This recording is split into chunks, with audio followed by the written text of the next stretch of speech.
So I play Robert Dudley, who was the favourite of the Queen. He was part of the court and part of the Privy Council and the Master of the Horse. And he was the favourite of the Queen, and they'd known each other for all their lives. They were childhood friends from the age of 8 or so, I think, and had kind of, to some degree, grown up together, and in some ways suffered together. They'd both been in the Tower at the same time and both gone through their own hardships and had this kind of bond from a young age. And he's, compared to other men in the court, he's kind of the one male figure who manages throughout to sustain this kind of true romantic love for another character without having some kind of agenda on the outside.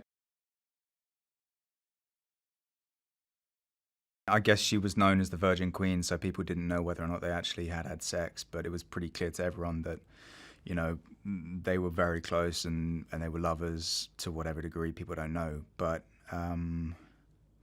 she was definitely his favourite, and he spent a lot of time with her and in her bedchamber, and that caused friction with other people. They were furious that Dudley, who kind of wasn't seen as a noble, had this intimacy with her and had a way in to her insight from a point of view that they didn't. They could kind of work out with their politics all they liked, but he had her ear in a way that they didn't in bed. And I think, yeah, that definitely wound people up the wrong way, like Cecil, who Guy plays. There was kind of, as far as they could get, there was an intimacy which only Dudley had with her, which was unique and singular to him and their relationship. And what the makeup team have done throughout, but especially with her, is incredible. I remember the first time I think I went in for my, hair fitting or beard fitting or whatever it was, she was there as well, having, I think, the pox being put onto her face, and I sat in there for about 2 hours, and she was on the other side of the room, and I had no idea it was her, and only met after. So yeah, I mean, it's incredible what they've done to her in the different stages. She's pretty unrecognisable. It's pretty amazing what they've done. It looks incredible. It's incredible that she's done this as a first film, the size and the scale of it. There's so many components and so many things to think about just on a film set as it is, before you even think about the story, the technical sides of it, and the costume and the makeup and all those different areas for her to handle.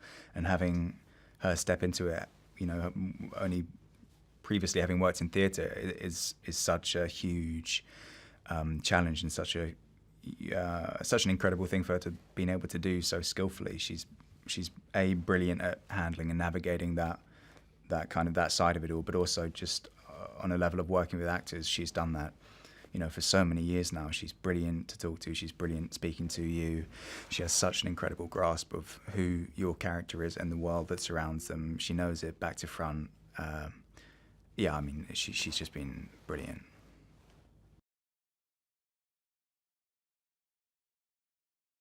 I guess one fun part of doing this for a job is you have to learn particular skills for whoever you're playing, or from whatever time period, whether that's a soldier and learning to fire a gun, or for this fencing and horse riding. It's a perk of the job that you get to go and pick up these things that you wouldn't otherwise necessarily run into.